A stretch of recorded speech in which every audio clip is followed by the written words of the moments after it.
오늘 보실 말씀은 야고보서 4장입니다. 야고보서 4장 1절부터 10절까지 우리 한 절씩 교독하겠습니다.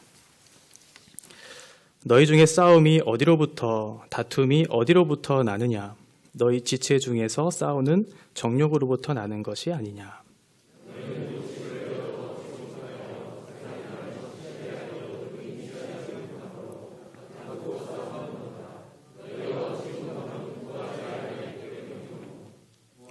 구하여도 받지 못함은 정욕으로 쓰려고 잘못 구하기 때문이라.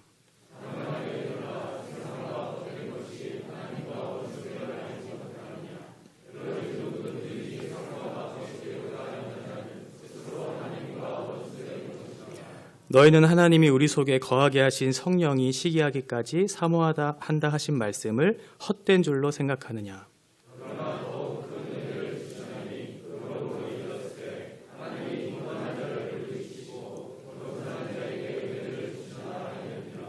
그런즉 너희는 하나님께 복종할지어다. 마귀를 대적하라. 그리하면 너희를 피하리라.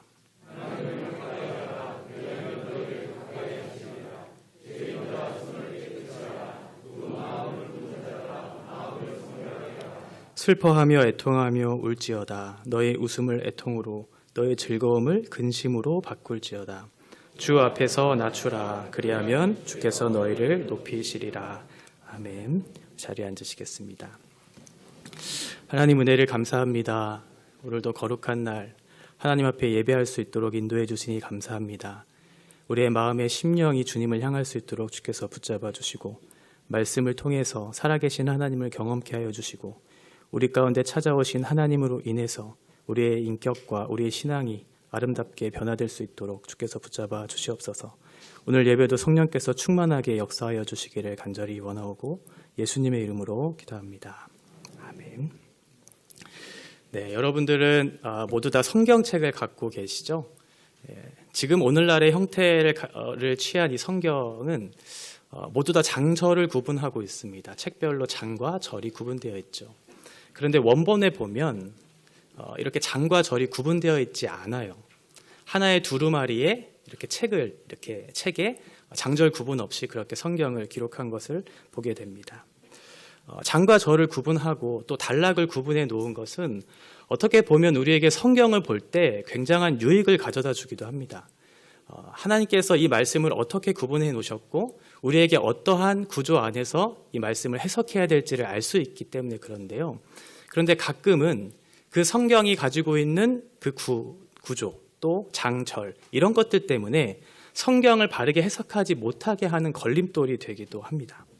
성경을 해석할 때는 성경의 전후 문맥을 가지고 이 본문이 말하고자 하는 내용을 살펴서 바르게 해석하고 오늘날 현 시대에 어떻게 적용할지를 우리가 살펴봐야 되는데 그런 부분들에 있어서 좀 자유롭지 못한 거죠. 장과 절이 구분되어 있다는 것은 그 안에서 내가 객관화해서 그 말씀을 볼 수 있는 눈을 갖기가 참 힘들게 하는 것 같아요.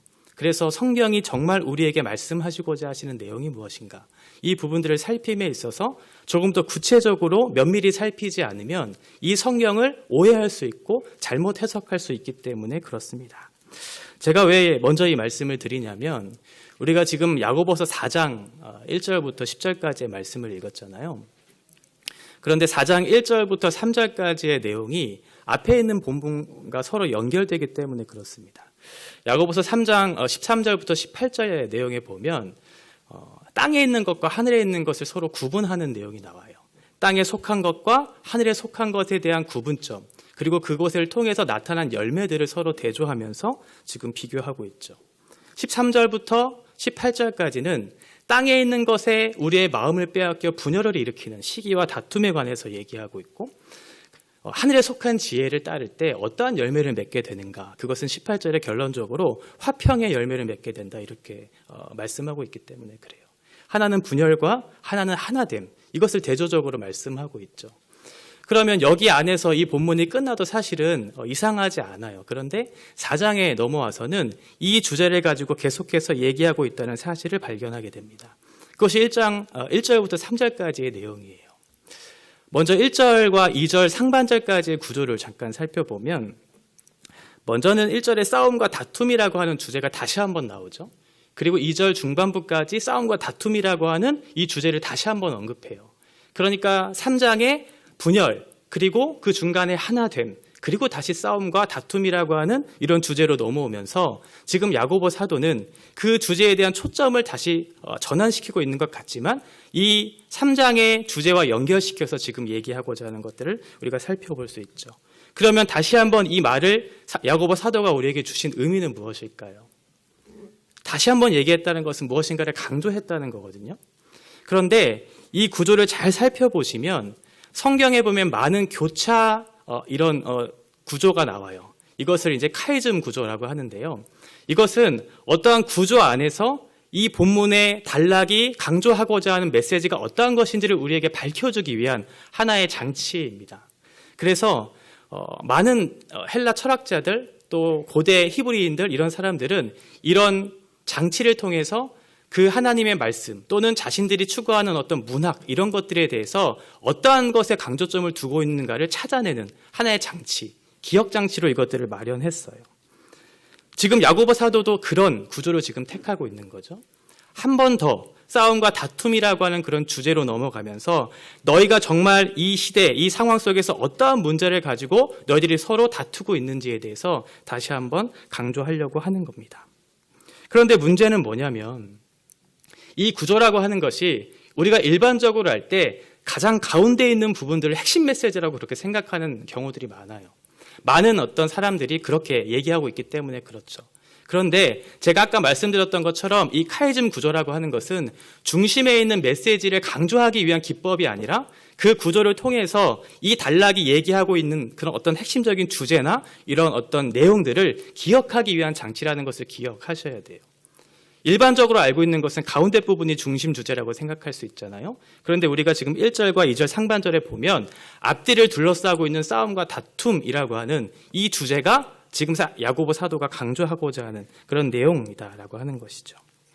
그러면서 2절 중반부에 보면 그리고 3절까지에 보면 다시 한번 이 내용에 대한 부분들을 함께 언급하고 있습니다. 2절 중반부에 보면 너희가 얻지 못함은 구하지 아니하기 때문이다 이렇게 얘기하고 있고요. 3절에 보면 구하여도 받지 못함은 정욕으로 쓰려고 잘못 구하기 때문이다 이렇게 얘기하고 있어요. 그러니까 1절과 2절에서는 너희가 지금 문제가 있는데 그 문제가 뭐냐면 너희의 싸움과 다툼의 문제가 있다라고 하는 거예요. 그 싸움과 다툼의 문제를 일으키는 원인이 무엇이냐면 너희가 정욕으로 쓰려고 구하기 때문이다. 이렇게 사도 야고보가 정리를 하고 있는 것이죠. 이 말을 다시 한번 정리하면 이렇습니다. 지금 이 편지를 듣고 있는 수신자의 상황에 대해서 정리하면 1절과 2절 중반부까지 사실과 결과에 대해서 지금 얘기하고 있어요. 먼저는 너희는 바라지만 갖지 못한다. 그래서 너희는 살인하고 시기한다 라고 사실과 결과에 대해서 얘기하고 있고 또 한 번 얘기합니다. 너희는 욕심을 내지만 얻을 수가 없다. 그래서 그 결과 너희는 지금 싸우고 있다. 이렇게 얘기하고 있고요. 2절 중반부에 보면 3절까지 사실과 이유에 대해서 얘기하는데 너희는 가지고 있지 않다. 너희가 구하지 않기 때문이다 라고 얘기하고 있고 너희는 구하지만 받지 못한다. 그 이유가 무엇이냐면 너희가 정욕에 쓰려고 잘못 구하기 때문에 너희가 받지 못하고 있는 것이다. 지금 사도 야고보가 얘기하고 있는 것이죠. 그러니까 지금 이 본문을 통해서 야고보가 얘기하고자 하는 강조하려고 하는 게 뭘까요? 너희들이 갖고 있는 신앙조차도 너희들의 삶의 정욕을 채우기 위한 수단으로 너희들이 구하고 있다. 구할 뿐만 아니라 그것들 때문에 너희들이 지금 서로 다투고 있다라고 지금 얘기하고 있어요. 앞에 본문에서는 너희가 지금 하나됨을 이루라고 얘기하고 있고 화평의 열매를 맺을 수 있다고 얘기했는데도 불구하고 너희가 지금의 상황은 그렇지 않다고 지금 말씀하고 있는 거예요. 다툼, 싸움, 이 말의 원어적 의미는 물리적인 어떤 폭력을 행사하는 것을 얘기합니다. 물론 내적인 갈등이나 언쟁 등과 같은 어떤 의미를 가지고 있기는 한데 조금 더 강력한 표현이에요. 실제로 이 싸움이라고 하는 이 단어는 물리적인 폭력을 행하기는 하는데 칼을 들고 그 사람을 죽이는 살인까지도 허용하는 그런 의미를 담고 있어요. 근데 이 싸움과 다툼이라고 하는 것이 지금 야고보가 보낸 수신자들이 정말 그런 물리적인 폭력과 살인들이 일어나고 있는가의 문제는 조금 더 생각해 볼 문제인 것 같아요. 왜냐하면 이 싸움과 다툼이라고 하는 이 단어 속에는 이 야고보 사도가 얘기하고자 하는 은유적인 표현이 있기 때문에 그래요. 실제로 살인을 했고 폭력을 행사했는지 우리가 알 수는 없지만 최소한 우리가 유추할 수 있는 것은 무엇이냐면 살인과 폭력이라고 하는 강력한 물리적인 그런 행동들과 비슷한 흡사한 그런 내용들이 지금 공동체 안에서 일어나고 있다는 사실이에요. 신앙조차도 수단으로 여기면서 자기의 정욕을 위해 살아가는데 그 결과 그 사람들이 서로 싸우고 다투고 있다고 지금 얘기하고 있습니다. 대법원 자료에 보면 우리 한국 사회에 민사소송이 있잖아요. 근데 전체 민사소송의 18%가 교회와 관련된 소송이라고 얘기해요. 교회법을 떠나서 세상법에 나아가서 교회의 분쟁과 갈등 이런 부분들을 지금 재판을 소송 걸고 있는 그런 모습들이 있다는 거예요. 하나됨을 이루어야 하는 그리스도의 사랑 안에서 십자가의 사랑 안에서 차별 없이 대해야 하는 그런 공동체 안에도 서로 다투고 서로 싸우는 그런 일들이 있다는 거예요. 지금 야고보 사도는 그 문제를 제기하고 있는 것이죠. 그 이유가 무엇이냐면 바로 정욕 때문이에요. 정욕. 이 정욕이라고 하는 것은 해도네라고 하는 것입니다. 이것은 그 일이 악한 것인지 분명히 알고 있어요. 모르는 게 아니에요. 그것이 나에게 있어서 내가 행함에 있어서 말함에 있어서 악한 것인 줄 알고 있는데 그것을 알고 있음에도 불구하고 의도적으로 그것을 즐기면서 하는 그런 행동을 얘기해요. 쾌락주의가 이 단어에서 나왔어요. 헤도니즘이라고 하는 거예요. 육체적 쾌락을 내 삶에 가장 가치 있는 것으로 가장 가치 있는 목적으로 생각하면서 그것들을 즐기고 그렇게 행하는 것들, 물질적인 욕구를 따라서 육체적인 쾌락을 쫓고 나아가는 그 모든 것들을 이 정욕이라고 얘기하고 있는 것이죠. 정욕은 부정적인 의미예요.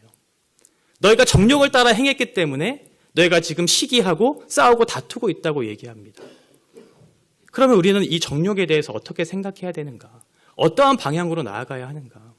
1절에 보시면 정욕 때문에 라고 얘기하고 있지만 사실은 야고보는 조금 더 긍정적인 표현을 쓰면서 너희가 어떠한 것을 향해서 이것들을 구해야 할지를 사실 언급하고 있는 것이죠. 2절에 보시면 욕심이라고 하는 단어가 나와요. 이 욕심이라고 하는 것은 가끔 정욕이라는 말로도 번역되기도 합니다. 한글 성경 안에서는. 그런데 더 정확한 의미는 뭐냐면 이것이 에피수미아라고 하는 거예요. 이것은 부정적인 측면에서의 어떤 욕구를 얘기하지는 않습니다. 가장 중립적인 측면에서 내가 원하는 욕심을 얘기할 때 이 단어를 사용해요. 그러니까 내 안에 있는 모든 욕심 자체가 나쁜 것은 아니죠. 그것을 어떻게 활용하는가에 따라서 긍정적으로 그것이 받아들여질 수도 있고 부정적으로 그것들이 받아들여질 수도 있다라고 하는 거예요. 긍정적으로 받아들이면 하나님의 거룩을 향한 욕심을 나아가겠고 부정적으로 나아간다면 우리의 육체의 정욕을 따라 행하는 그런 부정적인 결과들을 맺겠죠. 우리가 추구하는 대상, 방법, 목적 이런 것들이 잘못되었다면 하나님께서는 반드시 그것들을 우리에게 주시지 않는다고 지금 얘기하고 있기 때문에 그렇습니다. 왜 그럴까요? 하나님의 뜻을 자기의 뜻대로 움직이려고 하는 그런 생각들이 있기 때문에 그래요. 하나님을 마치 자기의 종인 것처럼 나의 기도와 나의 욕심을 관철시키는 그런 기도를 하기 때문에 이 기도에 하나님이 응답하시지 않는 거죠.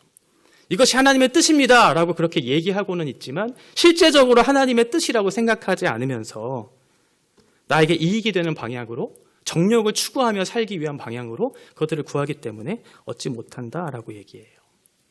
우리의 기도의 방향과 목적은 늘 우리에게 유익이 되는가라고 하는 방향으로 나아갑니다. 그런데 하나님께서는 우리의 기도에 관심을 갖고 계실 수도 있고 그렇지 않을 수도 있어요. 우리가 욕심이 이끄는 대로 잘못된 방법과 목적과 대상을 향해 나아갔을 때 내가 원하는 것, 예를 들면 부동산 투기에서 많은 이익을 얻어서 물질의 복을 얻는 것, 주식의 투자에 한몫을 챙기는 것, 허락되지 않는 부부관계 외에 다른 성적인 욕망을 채우기 위한 그런 간음, 이런 것들. 이것이 우리의 욕심으로 들어온다면 우리는 정욕을 향해 나아갈 것이고 하나님께서는 그것들에 대해서 관심이 없어요. 그래서 아무리 구해도 그것들에 대해서 기도에 응답하시지 않습니다. 성도들에게 있어서 왜 이런 지금 권면을 하고 있는가? 사실 야고보서는 불신자에게 하는 것이 아니에요. 성도들을 향해 주어진 편지이거든요. 근데 여전히 신자들 안에서조차도 그런 내적인 갈등들이 있다는 거예요. 죄와의 싸움들이 있다는 거예요. 마틴 루터는 이런 얘기를 했습니다. 죄로 가득한 우리의 옛 자아가 물속에 깊이 빠졌지만 그 옛 자아는 수영을 너무나 잘해서 완전히 죽지 않는다. 우리는 예수와 함께 죽고 예수와 함께 살았어요. 그것이 세례입니다. 세례의 의미는 삼위 하나님과의 관계성 속으로 내가 들어가는 거예요. 하나님과 끊어졌던 관계, 하나님께서 나와 같은 인생들을 불쌍히 여기셔서 예수의 십자가를 통해 그의 관계 속으로 부르신 그 사건, 그것이 세례입니다. 그로 말미암아 그 사람이 구원을 받았음에도 불구하고 옛 자아, 거듭나지 못한 그 옛 자아가 여전히 내 본성을 사로잡고 있고 그 죄악된 싸움들이 우리 안에 있다는 거예요. 그런데 그것들은 쉽게 죽일 수 없다고 지금 얘기하고 있는 것입니다. 그러니 이 말씀은 우리에게 가벼운 말씀은 아니겠죠. 우리 안에 있는 본성과 옛 자아는 쉽게 죽지 않기 때문에 그래요. 말씀 앞에 늘 서 있고 성령의 충만함으로 그렇게 살아간다면 아무런 문제가 없겠지만 그렇지 않고 우리 안에 있는 욕심이 잘못된 방향으로 나아간다면 언제든지 정욕으로 바뀔 수 있고 하나님을 수단 삼아서 도구 삼아서 나의 욕심을 정당화하는 수단으로 얼마든지 사용할 수 있기 때문에 지금 이 말씀을 우리에게 하고 있는 것이죠. 이런 사람들을 성경에서 뭐라고 얘기할까요? 4절 보시면 가늠한 사람이라고 얘기합니다. 4절에 보면 가늠한 여인들아 라고 얘기해요. 가늠이라고 하는 것은 성경의 언약관계를 표현할 때 쓰는 단어입니다. 호세아 선지자는 하나님과 이스라엘 백성들과의 관계를 남편과 아내, 결혼관계 속에서 그렇게 설명했어요. 그리고 신약에서도 마찬가지로 그리스도와 교회라고 하는 그 관계도 남편과 아내라고 하는 언약적 관계, 결혼관계를 염두에 두고 이 말씀을 우리에게 주셨다라고 하는 거예요. 그런데 호세아서 2장에 보면 이스라엘 백성들이 어떠한 일을 행하냐면 하나님을 버리고 그를 떠나 영적인 간음을 해요. 바람을 피워요. 그리고 다른 신을 찾기 시작해요. 바알과 거짓 신들을 쫓아가면서 하나님을 버리기 시작해요. 마태복음에서는 그 사람들을 악하고 음란한 세대다 이렇게 얘기하고 있습니다. 그러니까 이 간음이라고 하는 것은 성경에서는 영적인 간음을 얘기하고 있는 거예요. 우리의 육체적인 어떠한 간음을 얘기하는 것이 아니라 하나님과의 관계를 포기하고 다른 신을 쫓는 그런 관계를 맺는 것, 그것을 영적인 간음이다라고 얘기합니다. 여러분 10계명 잘 아시죠? 10계명의 첫 번째 계명이 뭘까요? 출애굽기 20장 3절이에요. 너는 나 외에는 다른 신들을 내게 두지 말라. 하나님께서 우리에게 첫 번째 말씀하신 내용이 나 외에 다른 신을 두지 말라고 얘기합니다. 더 정확히 표현하자면 이것은 다른 신과 나를 동등한 위치에 두지 말라라고 하는 거예요. 나를 나란히 두지 말라라고 하는 거예요. 왜 그런 말씀을 하셨냐면 이스라엘 시대에 아합 시대에 이스라엘 백성들이 그런 일들을 했기 때문에 그래요. 열왕기상 18장 21절에 보면 엘리야가 모든 백성에게 가까이 나아가 이르되 너희가 어느 때까지 둘 사이에서 머뭇하려느냐 여호와가 만일 하나님이면 그를 따르고 바알이 만일 하나님이면 그를 따를지니라 하니 백성이 말 한마디도 대답하지 아니하는지라. 이스라엘 백성들이 하나님과의 언약 관계를 맺었어요. 그리고 하나님의 법을 따라 살아야 되는 사람들인지 알았어요. 그런데 그 마음에 잘못된 욕심이 들어왔어요. 그래서 바알신을 섬기려고 하는 마음들이 들어왔고 하나님과 바알신을 동시에 섬기는 그 신을 나란히 두는 일들을 행했다라고 하는 거예요. 영적인 간음은 하나님을 완전히 버리고 다른 신을 쫓는 것을 영적 간음이라고 얘기하지 않아요. 하나님도 섬기고 다른 신도 섬기는 것을 영적인 간음이다라고 얘기합니다. 나는 교회에 나와서 하나님 말씀을 듣고 있으니까 하나님 앞에 간절히 기도하고 있으니까 말씀을 따라 순종하려고 하니까 너무나 감사한 일인데 그 외에 다른 신, 영적인 복과 세상적인 복, 특별히 물질적인 복을 함께 섬기고자 하는 그런 현실적으로 유익이 될 것 같은 그런 일들을 행하는 것을 성경에서는 영적인 간음이다라고 얘기하고 있습니다. 예수님을 믿고 구원을 받고 싶은데 십자가를 지고 자기를 부인하며 따르기는 싫은 거예요. 말씀을 듣고 위로는 받고 싶은데 말씀을 따라 헌신하고 순종하고 희생하는 것은 하기 싫은 거예요.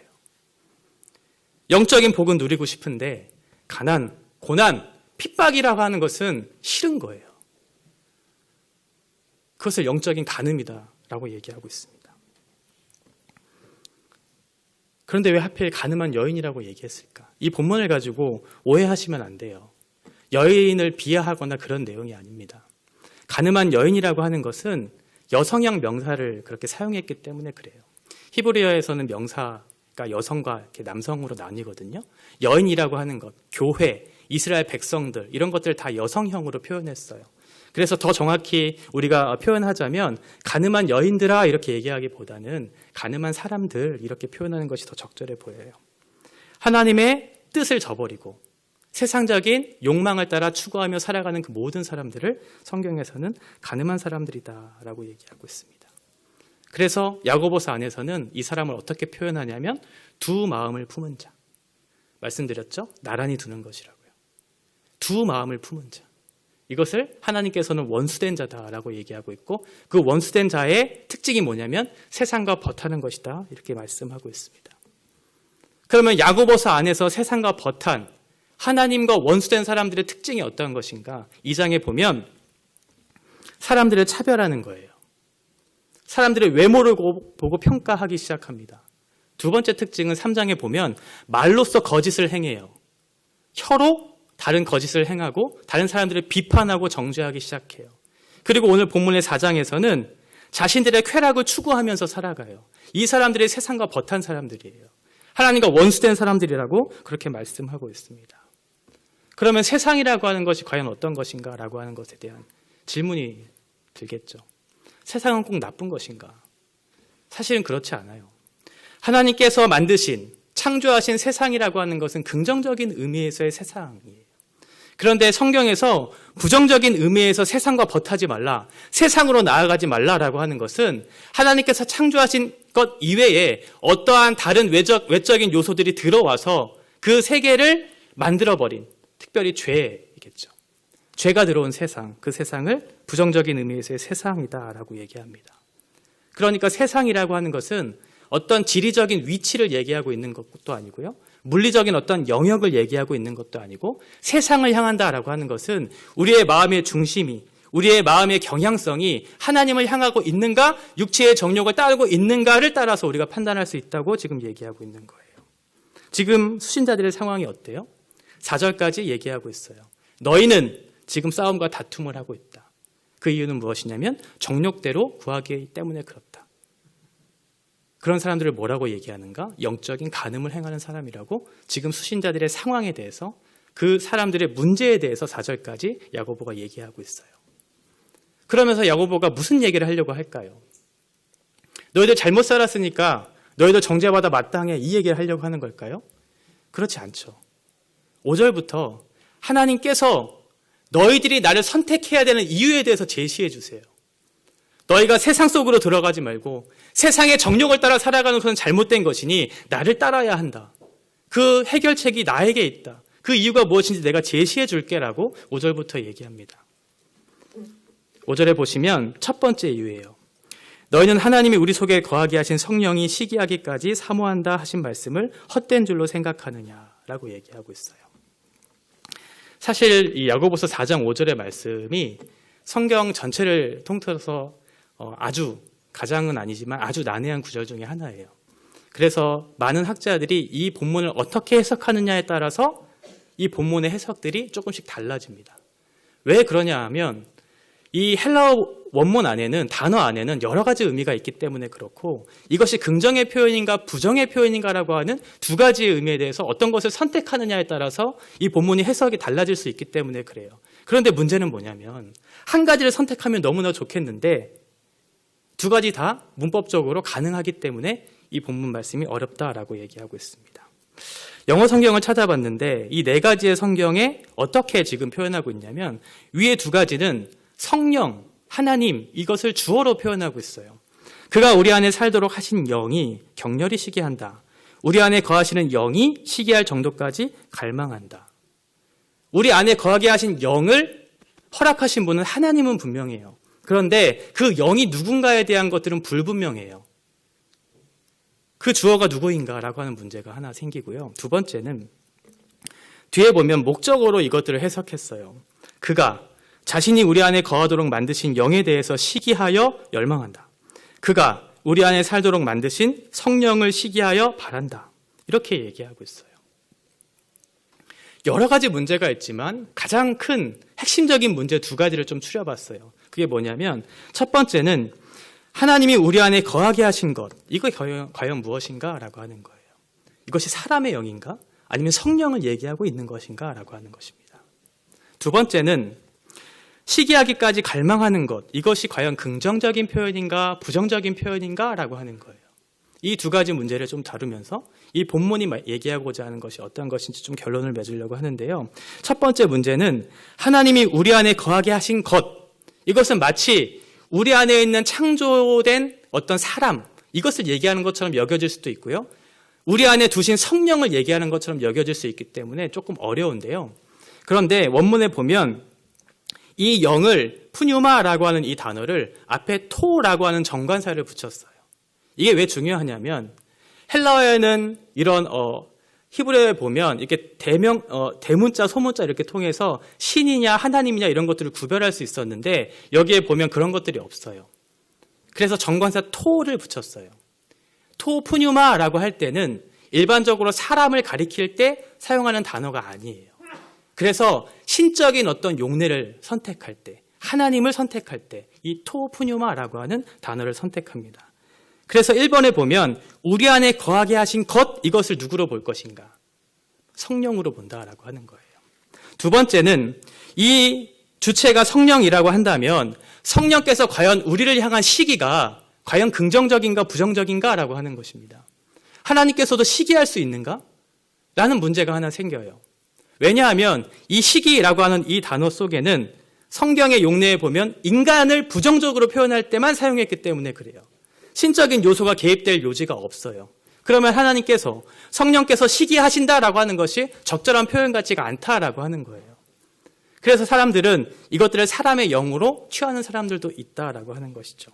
그런데 이 푸도노스라고 하는 이 단어가 성경의 다른 용례에 보면 이 젤러시라고 하는 질투라고 하는 단어와 상호 보완적이고 교차적인 그런 용례로 사용되는 경우들이 있다라고 하는 거예요. 그러니까 하나님께서도 우리를 향한 시기가 가능하다라고 그렇게 해석하는 것이죠. 물론 부정적인 의미가 있지만 하나님께서 왜 부정적인 의미로 우리를 시기하는가라고 하는 그런 문제예요. 먼저는 출애굽기에 보면 출애굽기 20장 5절에 보면 하나님을 어떻게 표현하고 있냐면 하나님은 우리를 향한 질투하시는 하나님이다 라고 그런 표현을 아마 기억하실 거예요. 그런 질투하시는 하나님이 부정적인 측면에서 우리를 시기하는 것과 함께 이것들을 해석할 수 있느냐라고 하는 것, 가능하다라고 그렇게 보는 것이죠. 성경을 해석할 때는 말씀드렸던 것처럼 장, 절, 단락의 구분이 있기 때문에 더 중요한 게 뭐냐면 앞뒤, 전후의 문맥을 살펴서 이것들을 해석하는 것이 중요하다고 처음에 말씀드렸어요.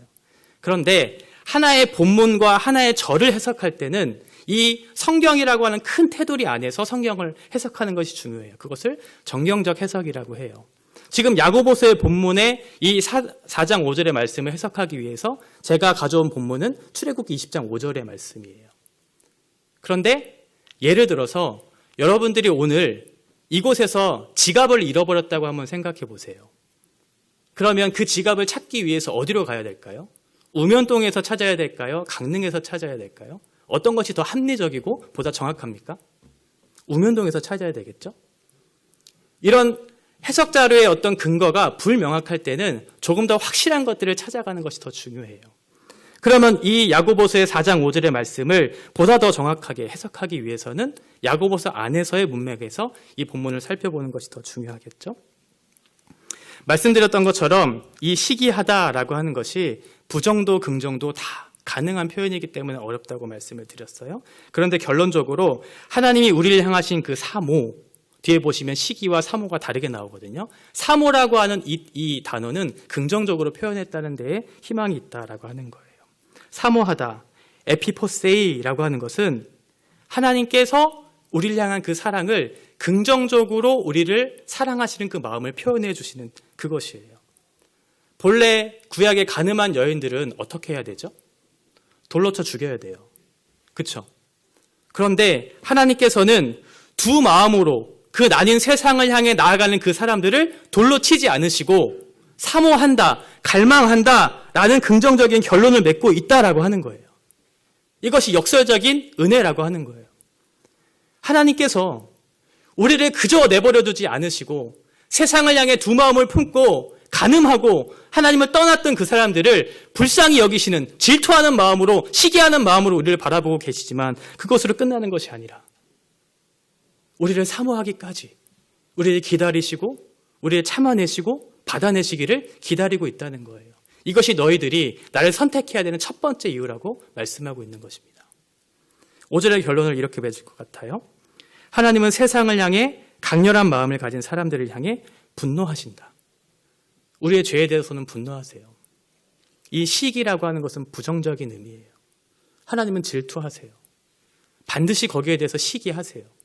그럼에도 불구하고 신부된 교회가 거룩하게 되기를 사모한다, 갈망하신다. 이렇게 표현하고 있다라고 하는 거예요. 두 번째로 우리가 하나님을 선택해야 되는 이유는 6절입니다. 그러나 더욱 큰 은혜를 주신다라고 말씀하고 있어요. 이 6절의 본문도 참 어려운 본문입니다. 왜냐하면 6절에 처음 나오는 접속사가 그러나라고 하는 말이기 때문에 그래요. 그러나라고 하는 것은 앞의 본문과 대조되는 무엇인가를 설명하기 위해서 그러나라는 표현을 하는데 헬라어 단어의 대라고 하는 이 표현은 긍정도 될 수 있고 부정도 될 수 있는 의미를 담고 있기 때문에 그렇습니다. 1절과 3절은 분명히 부정적인 의미에서의 말씀이었어요. 너의 정욕대로 구하는 것은 잘못된 것이다. 그러니까 1절과 3절을 받아들여서 이 6절과 연결시킨다면 부정적인 의미에서의 그러나가 되겠지만 지금 제가 말씀드렸던 5절과 연결해서 하나님이 우리를 향해서 갈망하신다, 사모하신다 라고 그렇게 얘기한다면 이것은 긍정적인 표현이 될 거예요. 그래서 먼저는 부정적인 표현의 해석을 보면 너희의 욕심보다 하나님의 갈망이 크다. 네, 이렇게 해석할 수 있고요. 긍정적으로 보면 우리를 향한 하나님의 갈망은 너희보다 크다라고 이렇게 설명할 수 있어요. 공통된 말이 나오죠. 그게 뭐냐면 우리를 향한 하나님의 갈망은 크다. 이렇게 얘기하고 있는 거죠. 너희가 어떠한 상태에 있든지 너희가 두 마음을 품고 세상을 향해 나아가고 있든지 아니면 나를 향해 하나님의 사랑을 갖고 너희가 나를 가까이 하기를 원하는 마음이 있든지 그것과 상관없이 너희를 향한 나의 갈망은 너희를 향한 나의 사모함은 크다. 이렇게 얘기하고 있는 거예요. 이것이 우리에게 은혜로 다가오는 것이죠. 세상의 마음과 생각을 빼앗긴 간음하는 아내와 같은 성도들을 갈망하고 있는 하나님, 간음하고 자신을 떠난 아내를 기다리고 있는 하나님, 유산을 갖고 다 탕진하고 자기의 소유를 다 팔아서 그렇게 탕진했던 그 탕자를 기다렸던 하나님의 마음이 이 본문 안에 담겨져 있다라고 하는 거예요. 이렇게 자격 없고 공로 없는 우리들을 향한 하나님의 끈질긴 사랑이 우리에게 허락되고 있다. 그러니 너희는 돌아와라. 이게 하나님을 선택해야 되는 두 번째 이유입니다. 잠언 3장 34절에 보면 거만한 자를 비웃으시며 겸손한 자에게 은혜를 베푸신다라고 얘기하고 있어요. 하나님께서 우리에게 일방적인 사랑을 주기를 원하시는 건 맞아요. 그런데 하나님께서 내가 너에게 사랑을, 은혜를 베풀어 주기를 원하니 너희는 가만히 있어. 내가 알아서 다 할게 라고 얘기하지 않는다는 거예요. 6절 이하는 하나님께서 나를 선택해야 되는 이유에 대한 책임과 그 반응에 대해서 너희가 할 일이 있다고 말씀하고 있습니다. 그래서 6절과 10절의 구절을 보면 이래요. 6절과 10절은 약속을 담고 있습니다. 아까 처음에 드렸던 그 구조를 다시 한번 생각해 보세요. 약속이라고 하는 그 큰 테두리가 이 모든 것들을 감싸고 있어요. 그게 뭐냐면 겸손하라. 그러면 내가 너에게 은혜를 줄 것이다. 하나님 앞에 낮춰라. 그러면 내가 너를 높이실 것이다. 라고 하는 두 가지의 약속을 주고 있어요. 이것은 하나님께서 우리에게 약속해 주신 거예요. 우리가 선택해야 되는 이유가 여기에 있다라고 하는 것이죠. 그런데 문제는 뭐냐면 말씀드렸던 것처럼 이 안에는 하나님의 명령과 우리의 인간의 책임, 우리의 반응에 대한 부분들이 분명히 존재한다라고 하는 거예요. 7절과 8절 상반절에 보면 두 가지의 명령이 나와요. 첫 번째 명령은 하나님께 복종하라, 마귀를 대적하라 라고 얘기하고 있어요. 그러면 마귀가 너희를 피할 것이다 라고 하는 그런 결론을 맺고 있고요. 8절에 보면 하나님을 가까이 하라. 그리하면 하나님께서 너희를 가까이 하실 것이다 라고 하는 말씀을 하고 있고 9절에 보면 8절 하반절과 9절에 보면 두 가지 반응을 하라고 얘기해요. 첫 번째는 손을 깨끗이 하라. 이것은 외적인 정결을 얘기하고요. 우리의 마음을 성결하게 하라. 내적인 정결을 얘기해요. 그리고 두 번째는 슬퍼하고 애통하라. 회개하는 거죠. 내가 너희에게 가만히 있으면 은혜를 줄게가 아니라 너희에게도 반응할 것이 있는데 그게 뭐냐면 너의 책임과 의무를 다하라라고 얘기하고 있어요. 6절 보시면 그러나 더욱 큰 은혜를 주시나니 그러므로 일러스되 하나님이 교만한 자를 물리치시고 겸손한 자에게 은혜를 주신다 하였느니라. 순종을 요구할 때 핵심이 뭘까요? 6절부터 10절까지 핵심이 뭘까요? 겸손이에요. 겸손. 겸손한 자에게 하나님께서 은혜를 주신다라고 얘기하고 있어요. 겸손이 하나님 앞에 엎드릴 줄 아는 사람, 내가 어떠한 일을 함에 있어서 하나님 앞에 물을 수 있는 사람, 나의 삶의 방향을 결정함에 있어서 하나님 내가 어떠한 일을 어떻게 해야 됩니까? 어떠한 방법으로 하나님을 쫓아야 됩니까? 라고 묻고 순종할 줄 아는 사람, 그 사람들에게 은혜를 주신다라고 말씀하고 있어요. 내 생각과 경험을 따라서 판단하고 결정하고 행동하는 사람들에게는 은혜를 주신다라고 말씀하신 것이 아니에요. 내 육신의 게으름으로 하나님 앞에 기도하지 않았어요. 육체의 쾌락을 쫓기 위해서 하나님 앞에 예배하지 않았어요. 육체의 정욕을 쫓기 위해서 세상적인 욕망을 추구하며 살았어요. 말씀과 기도의 생활이 없었어요. 그리고 다시 나와 하나님 앞에 예배했어요. 하나님, 제가 너무 바빠서, 시간이 없어서, 물질이 없어서 하나님을 바르게 예배하지 못했습니다. 그러면 하나님께서 은혜를 주실까요?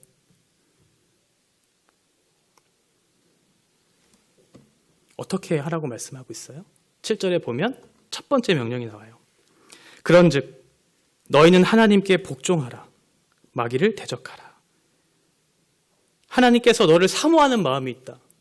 내가 너에게 주고자 하는 더 큰 은혜가 있다. 너에게 주고자 하는 선물이 있다. 그런데 이 선물을 받기 위해서 내가 너에게 요구하는 것이 하나 있는데 나에게 복종하라. 하나님께 복종하라. 이렇게 말씀하고 있어요. 이 복종은 그저 항복을 얘기하는 게 아니에요. 나 아무것도 못합니다. 이렇게 투항하고 항복의 의미가 아니라 이 복종의 휘포타소라고 하는 의미는 투쟁의 의미가 있어요. 투쟁. 하나님 앞에 복종한다는 것은 아무것도 안 하는 것이 아니라 내가 하나님의 말씀을 따라 하나님의 군사된 백성으로 살기 위해서 투쟁하겠다라고 하는 그 마음을 담아서 순종과 헌신을 포함하는 그런 개념을 담고 있어요. 그래서 이 복종은 반드시 마귀를 대적하는 것으로 나타나요. 아무것도 안 하는 투항과 저항이 아니라 투쟁의 마음으로 마귀를 대적하는 거예요. 어떻게 대적할까요? 우리 에베소서 말씀 봤잖아요. 6장에 보면 진리로 허리띠를 띠고 의의 허신경을 붙이고 복음의 신을 신고 구원의 투구와 믿음의 방패와 성령의 검으로 무장해서 마귀를 대적하는 거예요.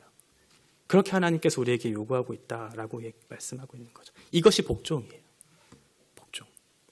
두 번째 명령은 뭐냐면 8절 상반절에 보면 하나님을 가까이 하라라고 말씀하고 있어요.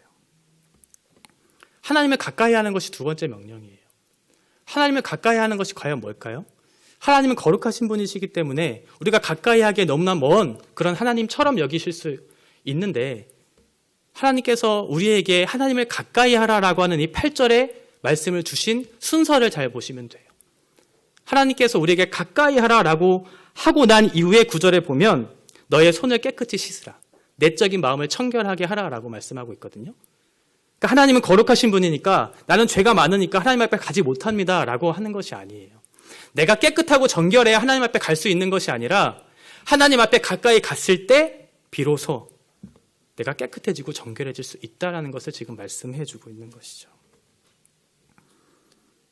더럽고 추한 모습일지 몰라도 하나님 앞에 겸손하게 가까이 나아가기를 원하는 사람들은 하나님께서 반드시 은혜를 주시고 그 사람을 고쳐주신다고 말씀해 주고 있어요. 그 은혜의 결과가 우리의 행동과 우리의 마음, 외적과 내적인 정결을 이룰 수 있다라고 말씀하고 있다라고 하는 거예요. 우리의 실력으로 되는 게 아니라, 우리의 의지로 되는 게 아니라 하나님을 가까이 했을 때, 겸손하게 하나님을 찾을 때 우리를 정결하게 하실 수 있을 것이라고 말씀하고 있어요. 거기에 대한 말씀에 대한 바른 반응이 이제 8절 하반절과 9절에 나오고 있습니다. 첫 번째 보면 죄인들아 손을 깨끗이 하라. 변화된 행동과 태도를 얘기하고 있죠. 이것은 말씀을 듣는 것으로 그치는 것이 아니라 실제적인 반응을 하라는 거예요. 야고보서 문맥 안에는 실제적인 반응이 뭐였을까요? 혀를 제어하는 것, 가난한 사람을 돌보는 것, 다른 사람들을 차별하지 않는 것, 두 마음을 품지 않는 것, 하나님 앞에 정결한 것, 이것이죠. 실제적으로 반응해야 된다라고 하는 거예요. 말씀을 들었으면 그 말씀에 반응해서 실제적으로 그것들을 이루어가라고 우리에게 말씀하고 있어요. 9절에 보면 슬퍼하며 애통하며 울지어다. 어떤 것에 있어서 슬퍼하고 애통해야 할까요? 예수님을 믿는 사람들은 늘 항상 기뻐하고 항상 감사하고 그렇게 할 것 같은데 우리에게 요구하시는 것은 슬퍼하며 애통하라라고 말씀하고 있어요. 요엘서 2장 12절에 보면 여호와의 날이라고 하는 개념이 나옵니다. 이 여호와의 날은 두 가지 측면이 있어요. 하나는 그 여호와의 날이 우리에게 있어서 긍정적인 측면, 구원의 날이 되기도 하고요. 또 하나는 부정적인 측면에서 심판의 날이 되기도 해요. 그 날을 기다리라라고 얘기하는 거예요. 야고보서 5장 8절에서도 이런 얘기합니다. 너희도 길이 참고 마음을 굳건하게 하라. 주의 강림이 가까웠다. 강림이라고 하는 것은 예수님의 재림의 때, 임박한 종말의 때를 얘기하고 있거든요. 고린도서 7장 10절에서도 하나님의 뜻대로 하는 근심은 후회할 것이 없는 구원에 이르게 하는 회개를 이루는 것이요 세상 근심은 사망을 이루는 것이다. 마태복음 5장 4절 애통하는 자는 복이 있다. 성경은 애통에 대해서 늘 얘기했어요. 슬퍼하라고 얘기했어요. 왜 슬퍼해야 될까요? 무엇을 슬퍼해야 할까요? 하나님께서는 우리에게 감정을 그렇게 힘들게 해서 울라라는 그런 의미에서의 슬픔을 얘기하고 있는 것이 아니라 임박한 종말 앞에, 지금의 상황 앞에 너희들이 누구인지, 너희들이 어떠한 삶을 살아내야 될지를 깨어서 하나님 앞에 서라라고 하는 거예요. 하나님의 위엄을 알고 그분의 영광을 보았을 때 비로소 우리는 우리가 누구인지를 발견하게 됩니다. 하나님이 어떠하신 분인지 모르기 때문에, 하나님의 영광이 어떠한 것인지 모르기 때문에 우리는 자신만만하게 그렇게 살아가죠. 그러나 하나님 앞에 내가 얼마나 비참한 인생이고 구원받아야 될 소망 없는 인생이라는 것을 발견하게 된다면 하나님께서 우리를 향하신 그 사랑과 십자가의 그 사랑이 우리의 마음을 두드릴 것이고 우리의 메말랐던 눈물은 마르지 않을 거예요. 그 사실을 모르기 때문에 깨어 기도하지 않고 우리가 가지고 있는 죄에 대해서 애통해하거나 슬퍼하지 않는 그런 일들이 일어나고 있는 것이죠. 한국교회의 가장 큰 아픔은 뭘까요? 한국교회의 가장 큰 아픔은 눈물이 사라지고 있다는 거예요. 하나님 앞에 내가 누구인지, 그런 나를 구원해 주시기 위해서 자기 아들을 우리 가운데 보내주시고 십자가에 죽게까지 하신 그 하나님의 사랑, 그것이 나에게 적용되지 않기 때문에 세상을 위해서 예수님이 오셨구나, 저 사람을 위해서 예수님이 십자가에 죽었구나 라는 것이 아니라 나와 같은 소망 없는 비참한 인생을 향해 예수님이 오셨구나 라는 것을 깨달아야 그 말씀이 들어올 수 있는 거죠. 이들은 현실을 무시하는 사람들입니다. 누가복음 6장 25절에 보면 화 있을진저 너희 지금 웃는 자여 너희가 애통하며 울리로다. 지금은 너희가 웃고 있을지 모르겠지만 너희가 웃을 수 있는 날이 얼마 남지 않았다. 그것을 아는 것이 하늘로부터 오는 지혜이고 그 지혜를 아는 것이 하나님을 가까이 하는 것이다 라고 야고보 사도는 결론을 맺고 있습니다. 주님의 날은 멀지 않았어요. 이미 왔어요. 사실은 하나님 나라가 이미 임했고 종말을 향해 치닫고 있는 길 위에 우리가 서 있다는 사실을 잊지 마셨으면 좋겠어요. 항상 근신하고 깨어 기도하고 마귀가 우는 사자와 같이 우리가 삼킬 자를 찾고 있다는 사실을 기억하면서 강건해서 주의 말씀 앞에 굳건하게 서는 그런 인생들이 되어야 할 것입니다. 마지막으로 10절에 보시면 주 앞에서 낮추라. 그리하면 주께서 너희를 높이실 것이다 라고 말씀하고 있어요. 하나님 앞에서 자신을 낮출수록 하나님께 가까이 갈수록 그 하나님의 긍휼과 사랑은 폭포수와 같이 흘러서 우리의 마음을 적시게 될 것이고 우리의 마음을 가득 채울 거예요. 그 가득 찬 하나님의 은혜와 사랑이 충만했을 때는 세상에 정욕이 들어올 수 있는 자리가 없을 것이고 다른 신들, 다른 마음들이 우리의 마음을 지배할 수 있는 자리가 없을 거예요.